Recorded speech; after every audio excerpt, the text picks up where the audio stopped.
Hi there, my name is Caitlin Bandy and this is my channel BandysBooks, and today Luna and I are here with 13 horror and thriller recommendations for you to have a spooky Halloween reading night. Hi Luna, are you scared of the horror books? It's okay, Mama's here. So these 13 books range in all types of different horror. We have body horror, we have gore, we have things that are a little bit more suspense and thriller, we have things that are based in mythology, paranormal, all sorts of types. Of course, not every single book is going to be for every single person, and especially with horror, I find that is really subjective to one's individual taste. So these are just books that I've really enjoyed. It doesn't necessarily mean that you will enjoy them as well, but hopefully you'll find one or two on this book list that really call to you. We're going to start this list off with a horror anthology, and that is Never Whistle at Night. This is a short story collection that was recently released, and it is a powerhouse of Native American authors. This book was edited by Shane Hawk and Theodore C. Von Alst Jr. There is also an introduction in this short story collection that's written by Stephen Graham Jones that contextualizes the stories and gives you a little bit of background on this mythology around whistling at night. Now, when I say that this book is full of powerhouse authors, we're talking Tommy Orange, Rebecca Rowanhorse, David Heska Wambley-Waden, and so many more authors. It is impressive how many people got together to do this book. This book is described as an Indigenous dark fiction anthology full of shiver-inducing tales that introduce readers to ghosts, curses, hauntings, monstrous creatures, complex family legacies, desperate deeds, and chilling acts of revenge. It is a collection of short stories that celebrates Indigenous peoples' survival and imagination, and an exploration of what a whistle at night might summon. So I was super lucky to have an ARC of this, and I got to start reading it before it was released. And let me say, I just savored this book. I am not the biggest horror reader. I do really enjoy it, but it isn't my primary genre typically. So when I tell you that I wanted to savor this, I went and read one story, and then I took a break and mulled it over and then read the next story.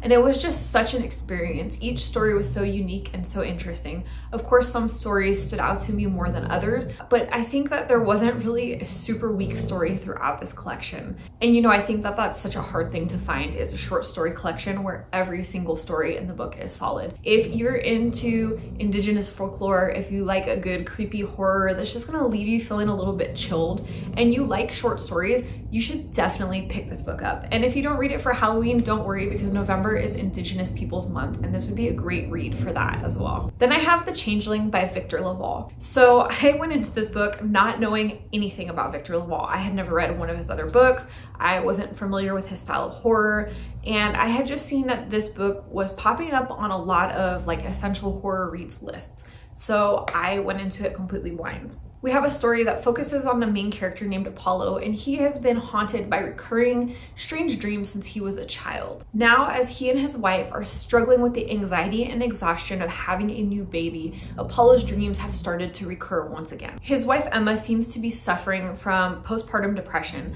but as things progress, it becomes very clear that something is seriously wrong. Before Apollo can get her help, Emma commits a shocking act of violence and then disappears. This leads Apollo on an odyssey through a world that he only thought that he understood. So the reason that I recommend this book is because this does something really unique. I find that it blends a real life horrific incident, something that I think pretty much any human being would find horrifying, with mythology and folklore and fantasy, and it just creates a very unique type of horror. I can't say that I've ever read anything like it. I don't think that this is going to be a book for every single person. I know some people are going to read this and be like, what the hell did I just read?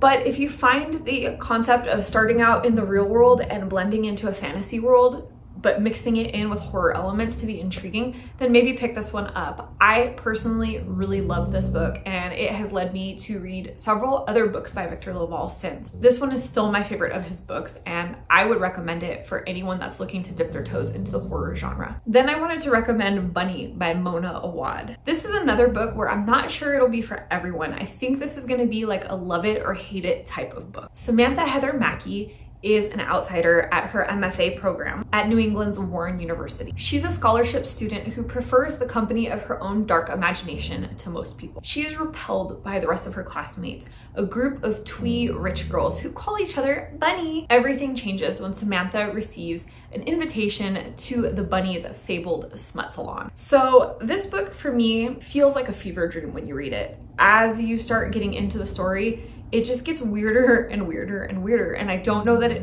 ever stops getting weirder until you get to the end. I was convinced several times while I was reading this that I was gonna actually DNF it, that I was gonna put it down, but there was something really compelling about it. I just wanted to see like where it was going because it was so bizarre. And I'm glad that I did, because persevering through it, for me, like when I got to the end and I could see the whole book in its like entirety, was a really interesting experience. It's kind of a horror, but also kind of humorous in some ways. This was a really unique read for me in that it had those dark comedy elements mixed with that horror, and it even played into psychological horror a little bit as well. If you're looking for something really bizarre, something that's gonna really make you question the book that you're reading a lot, pick this one up. After that, we have The Spirit Bears Its Teeth by Andrew Joseph White. If you want something that plays with body horror and is just gonna like really delve into gore and blood, anything by Andrew Joseph White is gonna fit that bill. This book is set in 1883 in London. The veil between the living and the dead has thinned, and violet-eyed mediums commune with the spirits. 16-year-old Silas Bell would rather rip out his violet eyes than become a wife in the Royal Speaker Society. His mother declares that he'll be married off by the end of the year. This is regardless of his fascination with practicing surgery on slaughtered pigs. This is regardless of the autism that he's needed decades of tutors to hide. And this is regardless of the fact that he is a boy, not the girl that society sees him as. When he attempts to escape an arranged marriage, he is diagnosed with veil sickness and sent to Braxton Sanatorium and finishing school. As he tries his best to survive, the ghosts of former students begin to beg him for help. So as I mentioned at the beginning of this book is really full of like gore and violence and a lot of body horror. I find that one thing that Andrew Joseph White is really good at doing is playing with like this gross out, just really visceral, deep in your gut sense of ick and horror. There are a lot of really shocking things that happen in this book, and if you're planning on reading it and you're not somebody that typically reads a lot of gore and shocking horror, I would definitely suggest looking at the trigger warnings for this book because there are a ton of them. But this book is very visceral, it's very vivid, and it really makes you feel icky and grossed out.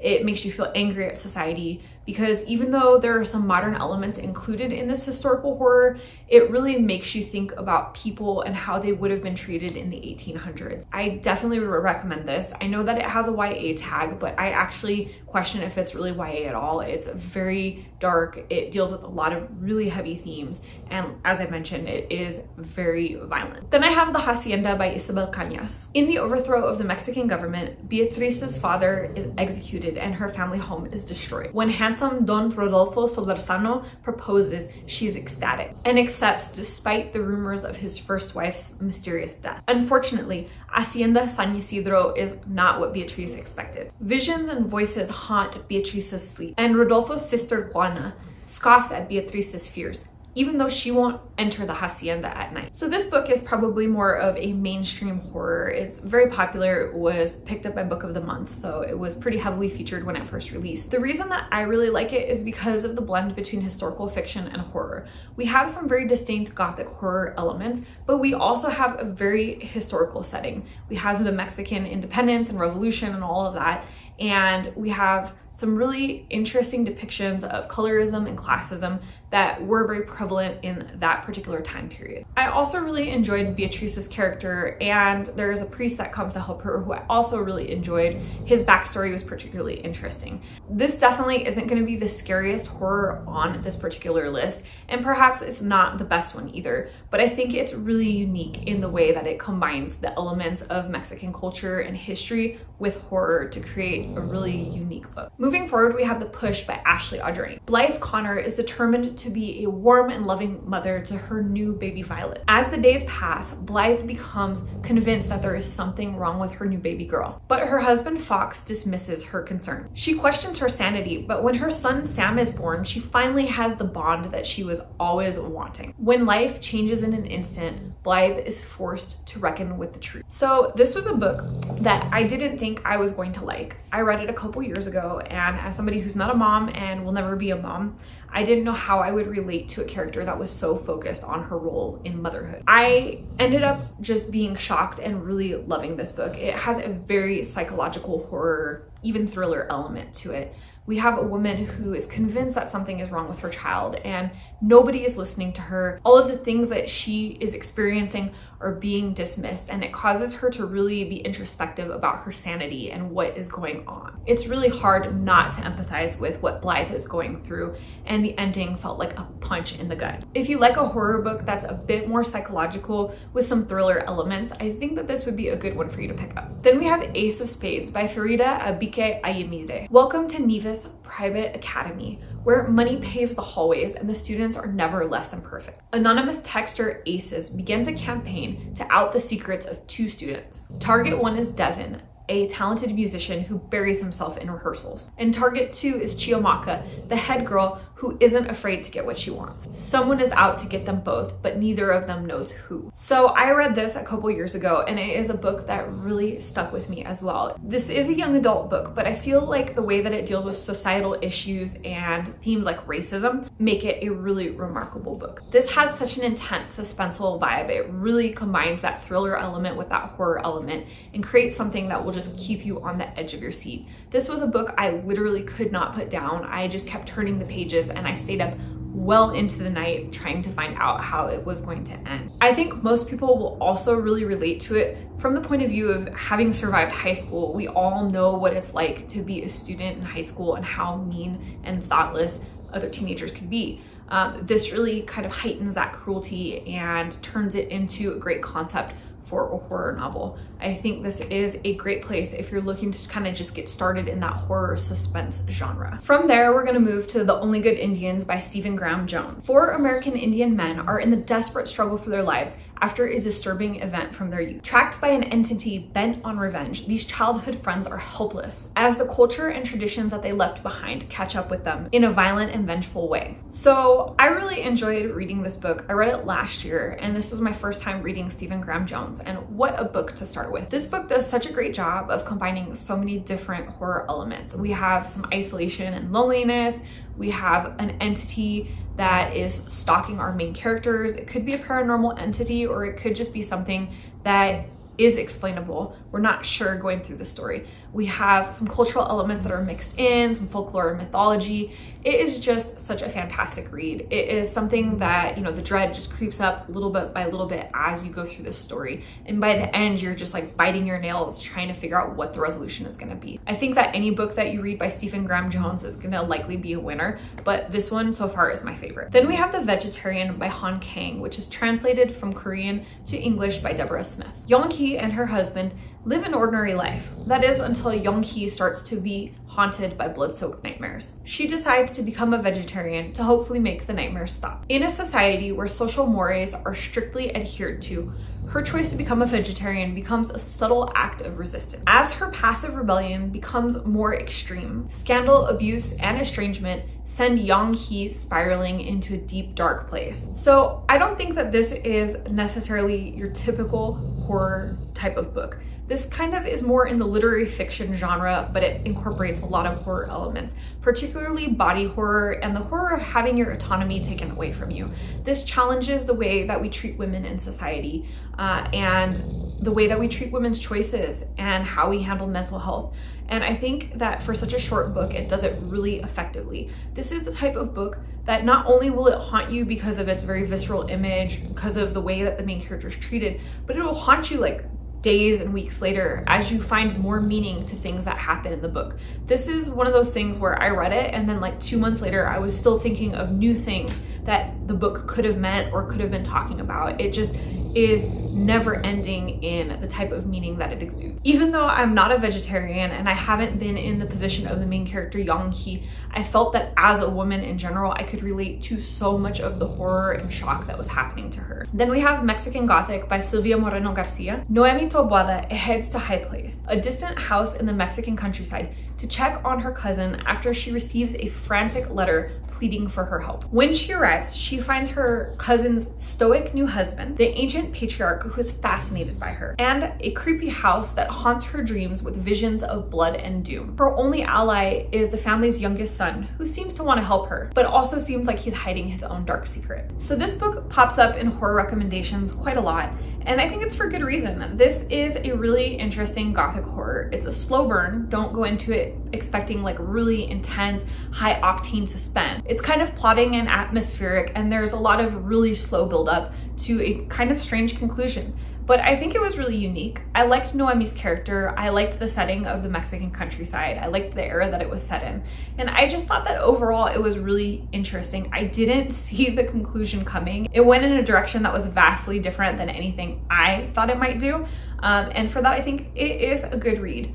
Definitely, if you want something that is going to move at a high pace, you might want to skip this one. But if you're good with a slower build up and you really like to be immersed in the setting and the time, then this is a book for you. After that, we have Sorrowland by River Solomon. Vern, 7 months pregnant, escapes the religious compound that she was raised on and flees into the woods. There, she gives birth to twins, and she decides to raise them away from the world. Even in the forest, Vern is hunted, and it triggers physical changes and strength that is unexplainable. To find answers, Vern must face both her past and her future outside of the woods. So this is a book that I think grew on me over time. I read it originally a couple years back, and it was before I had really read very much in the horror genre. So I don't know that I appreciated it fully for what it was at the time. Having since read a lot more horror and having had time to really think about the themes and the stuff that the book discussed, I think it's an excellent book. It plays with things that we know that the government does, like human experimentation and the way that it tries to control different segments of society in horrific ways. And it turns it into a really creepy and haunting horror. There's also the religious cult element of this book, which gives it another level of depth and creepiness. Combine that with a badass character like Vern, who is determined to confront her past at all costs, and you have a pretty remarkable story. River Solomon is a master of writing books that I feel like no one else would come up with. They are so unique in their concepts, and they all include elements of horror, but in different ways. If you like a book that is going to discuss identity, that is going to talk about themes of government cruelty and religious cults, and has some supernatural elements to it, this is a book that might be suited for you. Then we have All the Dangerous Things by Stacy Willingham. This is more in the thriller side than the horror side, but it is one of my favorite thrillers of the year, and so I thought I would include it in this list. 1 year ago, Isabel Drake's life changed when her toddler son, Mason, was kidnapped. With very few leads and little evidence, the case ends up going cold. Isabel becomes literally unable to sleep, except for the occasional catnap or a period where she completely blacks out. Her entire life revolves around finding her missing son. When she agrees to be interviewed by a true crime podcaster, his questions and her insomnia lead her to examine everything. So I am someone who loves the thriller genre, but doesn't love a lot of thriller books, if that makes sense. What ends up happening is that I find authors make their twists in their thrillers so insane and convoluted that you could never possibly guess what was going to happen, but it also leads the book feeling extremely unrealistic and unlikely. And I hate that. I want a thriller that's anchored in reality, that goes in a direction where there's like this thriller mystery element, but that is actually plausible. And that's what this book does. What's happening to Isabel is plausible. I could imagine a woman suffering from severe insomnia after their child going missing. I could imagine a woman driving herself to insanity after their child has gone missing.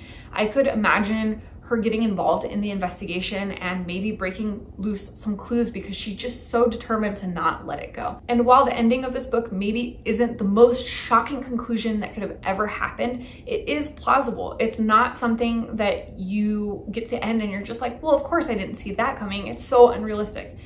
there is some plausibility for it, and for me that made it a pretty good read. And the final of my 13 recommendations is a book that was recommended to me by the channel Jamie Kate. I'm gonna link her channel in my description, so make sure you go check her out. She does great book reviews and has a lot of really excellent suggestions. So the book that she recommended to me is The September House by Carissa Orlando. When Margaret and her husband Hal purchase an old Victorian mansion, they're just ecstatic to finally own their own home. Then the hauntings start. Every September, the walls drip blood, the ghosts of former tenants haunt the hallways, and all of them are terrified of the thing in the basement. Most people would flee, but Margaret makes her peace with it by forming rules for coexistence with the ghosts. When Hal disappears suddenly, their daughter Catherine arrives to investigate his disappearance. There's just one problem: it's the start of September. So I'm not gonna lie, based on the cover and the title of this book, I honestly would have skipped over it on the bookshelves.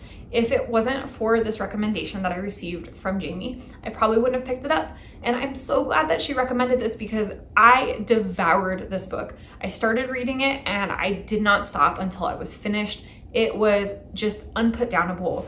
It does something that's really interesting for me.